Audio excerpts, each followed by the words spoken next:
Hello out there in the interwebs. You have your tubes tuned to Ken Brony, and I am joined by a special guest today. Say something, special guest. I'm a special guest, and my name is Mike.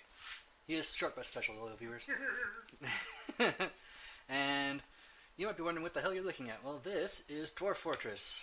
Mike said, hey, you should do a Dwarf Fortress playthrough, and I'm like, that would be very, very stupid on my own. And he said, well, why don't we make it stupid together? I said other things, but I'm not allowed to say that because we're trying to keep it family friendly. Yep. At least semi-family friendly. This is how you make your new world on Dwarf Fortress. As you saw, you go to make new world. I like to go advanced parameters because I like to specifically design my stuff. Go down to medium region. I just like making a medium region. Seems like it makes it easier for your computer to generate it and gives you a decent enough size. I go E for the advanced parameters, and there's a bunch of different stuff that I changed, but the biggest one, well, the biggest two, I think, are embark points. I bumped them all the way up to 10 grand. I don't often use it all, but it's nice to have it there. And I changed the end year to 50 instead of 1050. What does that change? It mostly just changes how old the world is and how long it takes it to actually make the world. Like the first 50 years go by real quick, but if you actually have it do 1,000, it's going to take you, even with a really, really good computer, it's going to take you probably 10 to 20 minutes to make a world. And there's a couple other little things I've changed, but I'll get to those later. Just escape and enter to create the world. Yes, I don't need to save any of those changes because I didn't make any changes. And this is the Dwarf Fortress setup here. Can I see my mouse? Nope. Can I see my mouse now? Now I can. There's a mouse. So this is not the entire of the region that we're in. The difference between a region and an island, by the way, little viewers, is a region will have water in the middle. The island will have water all around the outside. And there we go. See, we're already almost finished. Boom. And you can see over here on the side, you can change the elevation settings, you can change the temperatures, you can change how it does rivers, you can change how it does the minerals, vegetation, terrain, wildlife, legends, and then it does 50 years of actually running it. So we're going to go ahead and accept this. And it has about 3,000 units if you run it for just this long and have this size. If you run it for much longer and have a bigger size, you can have literally millions of things showing up. So that's why I like to make it fairly small, all of yours, though I also tend to... I only usually do one fortress per world, because that's just how I usually roll. Are we using a graphics pack here? We are. I hate your face. Well, I'm not going to make my loyal viewers watch The Matrix. I hate your viewers' faces too. Alright, yes, I have a graphics pack. This is the Phobos graphics pack. I haven't seen this before. Yeah, it's been a long time since I think Mike has played, and it's been in 2 versions since I've played too. That there was a calendar. It'll actually simulate the first 2 weeks to make sure that everybody, like all your dwarves and stuff, are going to actually show up. And you move around to decide where you want to go. I usually go over here in the corner. I want to have a warm temperature. I want to have very deep soil, and then shallow metals, deep metals, and flexstone layer. The flexstone layer especially is very, very important. That means you can make steel. And steel is very, very good. And then I also like to look around. You can see there's smaller bodies of water. I like to look around these because my personal favorite way to ensure I don't get destroyed is to do something like this. You can see we have a little peninsula out into this lake here. You can hit F1 and F2 to view your biomes. This is a freshwater lake, and then we have a shrubland. We could have more trees, since this is a woodland, it's not a heavily forested. But it'll work for now. We've got some other vegetation, it is calm. We've got our deep soil, minerals, and the flexstone. So, let's go ahead and go. Yep, I'll go here. And I'll go ahead and use my profile too, which I have prepared previously. Basically, you go through here and you can set up all your different dwarves. You get 7 to start with. You can set them up however you want for their skills. I like to have 2 miners at 10 mining, and then I like to have 1 woodcutter who... I thought I had changed him. I might need to go change some stuffs. The woodcutter... Yeah, I usually leave the woodcutter on his own, so it'll be a woodcutter. Then I have a combination carpenter, weaponsmith, because usually I will get more carpenters as my fortress goes, but I will not often get a good weaponsmith. Similarly, I get a lot of masons, but I don't get very many armor smiths. Then, down here, we have negotiator, judge of intent, appraiser, organizer, and records keeper. This is basically so that you can actually have a dwarf who will let you know what's going on in your fortress. You will be able to know how many seeds you have, how many animals you have, etc., etc. And then, who is my last guy? Is this my grower? This is my farmer.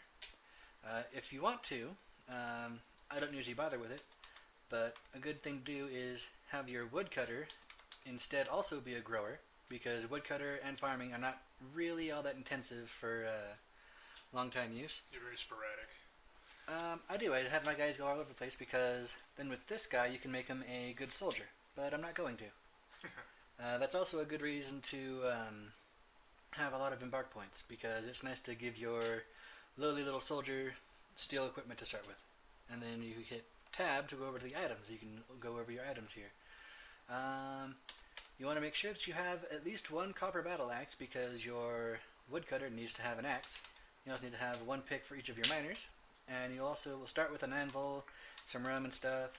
I bump the rums and various other drinks up to 21 instead of just 20, because that will get you an extra barrel. And you can hit in to add more stuff, and yep, I can also add in wine. Let's go ahead and get 21 of those. And we can also get some ale. And booze is very, very important, loyal viewers. If your dwarves do not have booze, they will probably tantrum. And tantrum means they're going to go out and they're going to punch people, which is not a good thing. Let's go ahead and get some berries too, because I can. I like having a good variety of food for my dwarfs. And you may notice these cranberries, bilberries, and blueberries are all under garden vegetables, which is kind of weird. They're in. What do dwarves, what do dwarves know about that anyways? Pretty much. They're under garden vegetables because I'm pretty sure they grow above ground, and that's really the only difference. And then, yep, that's good. I got some llamas, alpacas, some sheep, some cats. I didn't bring any dogs because I don't really usually ever have much use for dogs. You can, as you can see, you can train them as war or hunting dogs, but they never seem to do very well. I also have, I like to bring peacocks and peahens because I think they look cool. What? And of course, since they are fowl, you will get eggs from them, which can be a pretty good source of food. Or if you actually let those eggs hatch, they usually make really big batches of peahens and peacocks, so you get lots of meat. Alright, let's go. And you can see I still have 6,000 points remaining. So, like I said, if you're going to have an actual soldier as part of your starting 7, that's going to eat up probably a good 3,000 or 4,000 of your points if you outfit him in steel. Yep. Excuse me. I've never had that many points remaining when I was ready to embark. Now that's because the normal points you get is about 1,500. And I gave myself 10,000. Alright. The journey to Umamfikad. And the translation will be...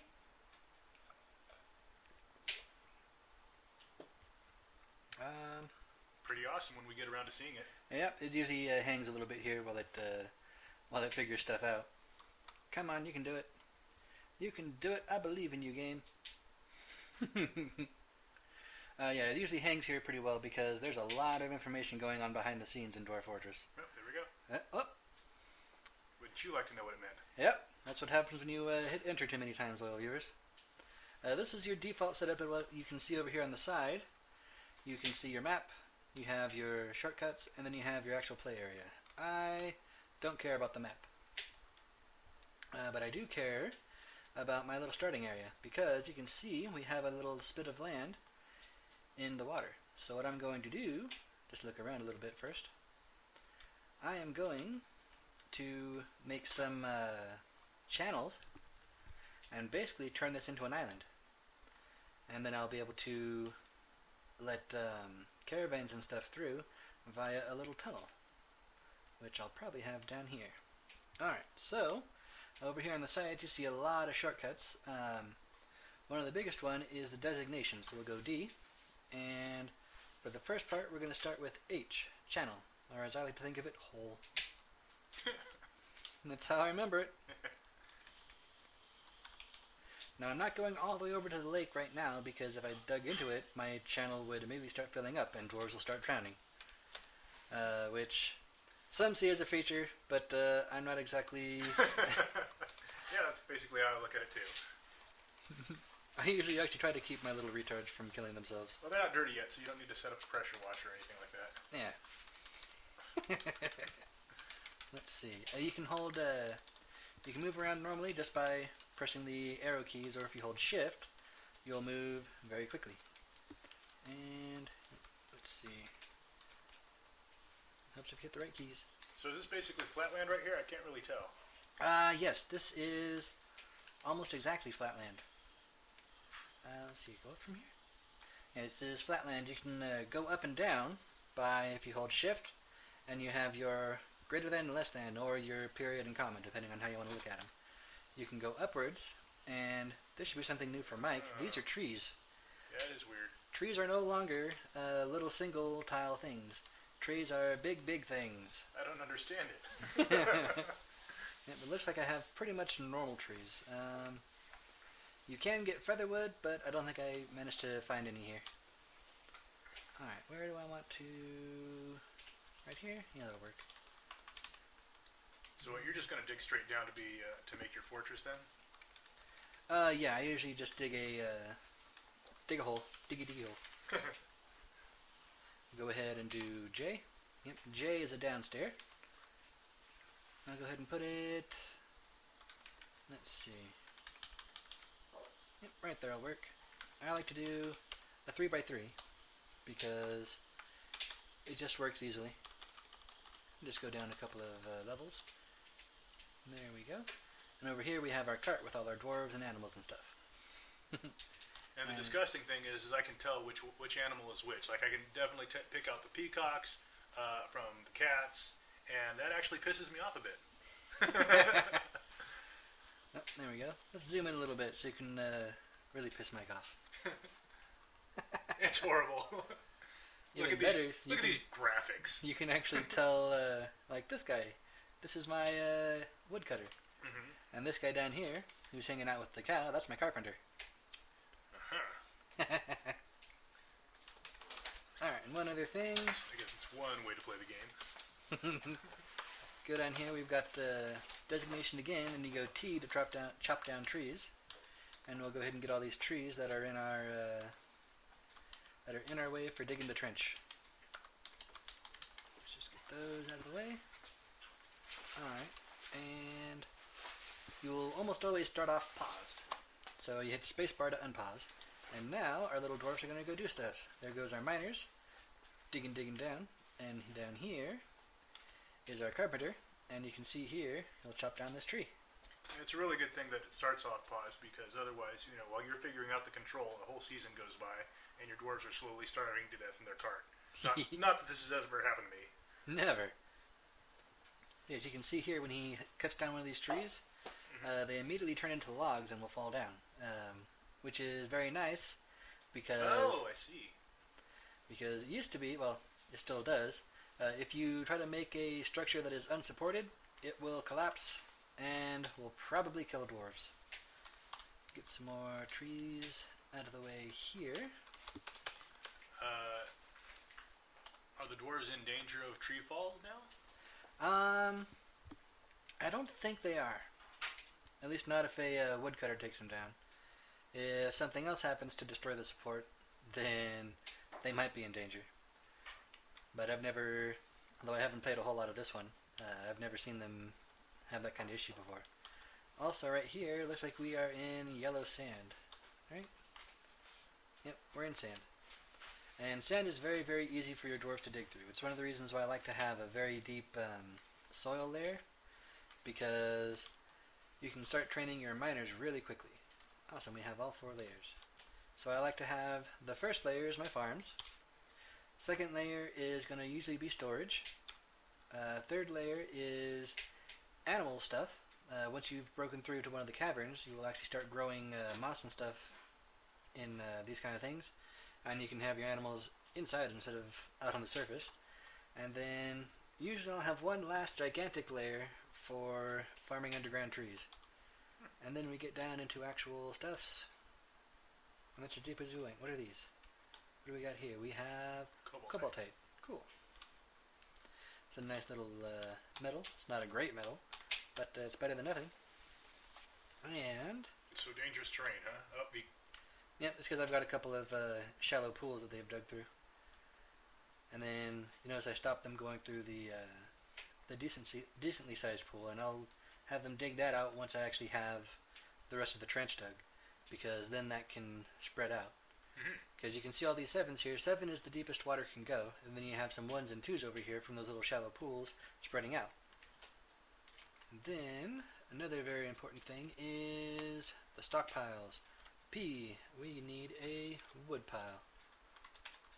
There we go. And that is a big old wood pile. And we're gonna just gonna pile it right down the stairs, huh? Yep. The dwarves can easily step around it. And now we're gonna show off. This is Dwarf Therapist. This is, in my opinion, required to play Dwarf Fortress. This will let you organize all your dwarves. You can see we've got a carpenter, a mason, 2 miners, a planter, a trader, and a woodcutter. And you can see all their different stats and stuff. And what I'm going to do now is I'm going to go over here. You can see this is wood hauling up here at the top. If you click here for the profession, these 2 miners are not going to be picking up any wood anymore. Ah, that is easy. And then I just go ahead and click that to commit the changes, and now these guys will not haul wood. So they can keep on digging while everybody else gets off their dwarfy butts and gets the things where I want them to be. I like it.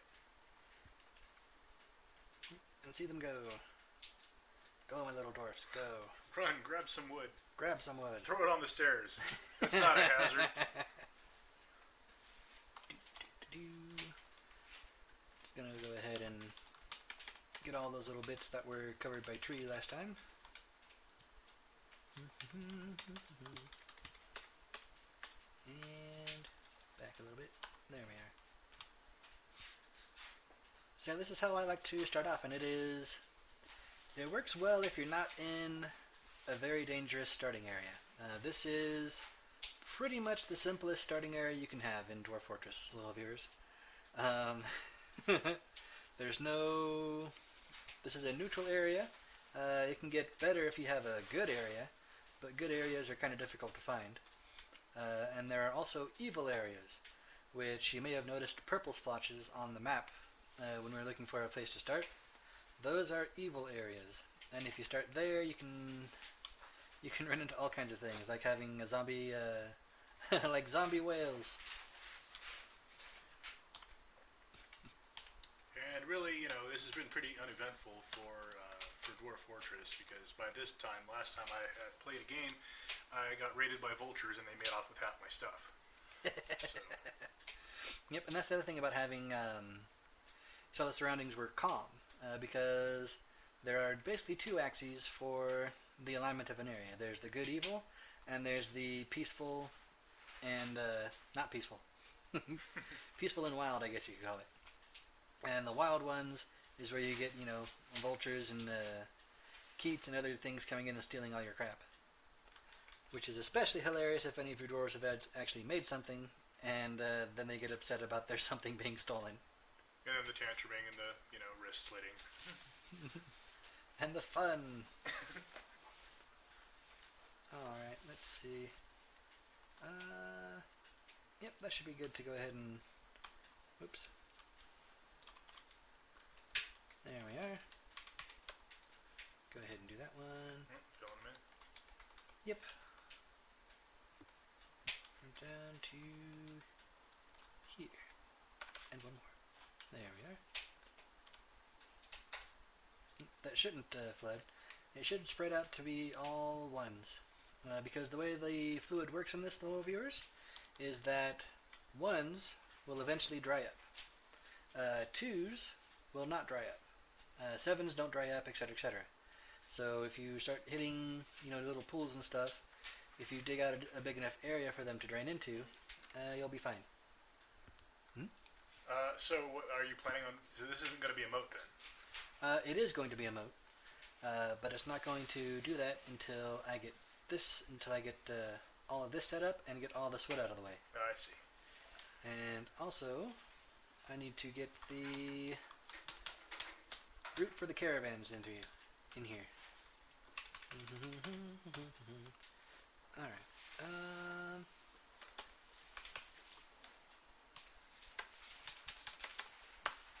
So I do this. Oh, nope, too many. There we go. A little 5x5 hole with ramps.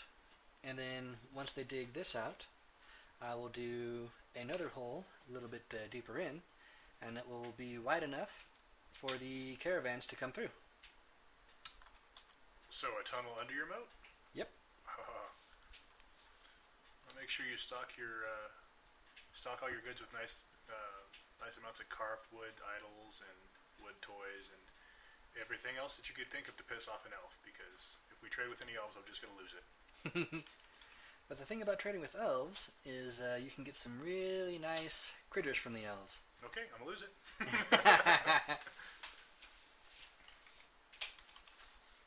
And here we go. We can see the little pond over here is draining out. Oh, nice. Yep.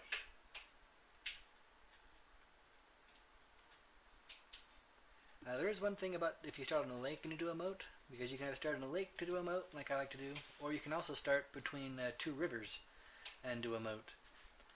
Doing a moat from a lake usually takes a little bit longer to fill up than from a river. I've had river moats fill up real quick, but lake moats usually take a little while. Here we go. So now we have this little hole here, and then we'll just do like that, and the caravans will actually be able to traverse that kind of slope, which is very, very nice. And then, yeah, pretty much I will have a straight shot. So there's a lot of different things you can do to try to steer the caravans where you want them, and keep bad guys away from where you, from all your squishy dwarves. One is to have, not so squishy dwarves, but I'm not so good at making I'm not very good at making an army. I've never been any good at it either. Traps and more traps is how I do it. Seriously. I love traps. Alright, let's go down here. You go designation, you can hit the Z, and you can remove ramps and stuff, which is not incredibly necessary, but it's nice. And then we'll take that all the way up to here. And that is basically going to be where our caravans are going to come in. Yep. And then basically what I'll be doing is I'll make my trade depot in here somewhere. Somewhere in here it's a 5x5, which is just wide enough for this. You can have the trade depot here, and then you can actually set it up so that you can lock the trade depot off from the access, but then you make like a big old serpentine path for the invaders to come in. Or no, you do the other way around. You make a big open serpentine path for the traders to come through, and you fill this with traps. The straight shot, so they feel like they want to take the closest and easiest path. Yep, the invaders go, it's a straight shot, we'll just run through there. While the traders go, we can't take the straight shot, we know there's stuff there, we're going to go around. And this is a very nice thing for having the clay and stuff, because your lowly little miners, they'll take a little while to dig stuff out. But if you have, you're all set up in clay and sand, they can dig them out really quickly, and they'll get skill levels really quickly. For example, over here we have their mining levels are at 6. Let's go ahead and read them again. Now they're at 8 and 9. So yeah, the dwarf therapist does not stay up to date on every little change. You have to go ahead and hit the read dwarves to refresh it.